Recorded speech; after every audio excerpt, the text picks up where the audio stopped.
there is no assurance that there is no Pogo or Pogo-like operations here in the city of Cebu. Kini ang pamahayag ni Cebu City Acting Mayor Raymond Alvin Garcia sa pangutana kung doon na ba'y nag-operate nga Philippine Offshore Gaming Operators kun Pogo dinhi sa Dakbayan sa Sugbo. Dili hinon siya makapasalig nga wala. Apan kung basihan ang narehistro nga mga establishmento sa Dakbayan, tataw kaayo nga walay nag-operate og Pogo sa syudad.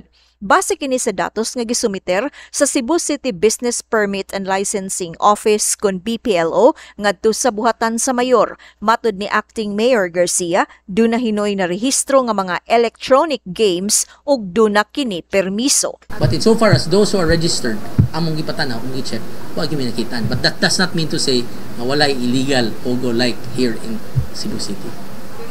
So far sa among tanaw, matud ni Terence Saavedra sa BPLO, adunay narehistro nga 1,000 ka mga BPOs dinhi sa Dakbayan. Sama sa acting mayor, dili sab siya makakumpirmar kung dunay nag-operate nga Pogo, sanglit sagad operators niini mogamit og lain nga negosyo isip front sa maong illegal nga kalihukan sama sa naitabo sa syudad sa Lapu-Lapu, diin 162 ka mga langyaw ang na-rescue gikan sa giingong resort hotel nga nag-operate sa maong lugar. Far as ang Pogo is concerned, what ay assurance yun? Mubag yun na siya nga, wala ba yun na sa Cebu City.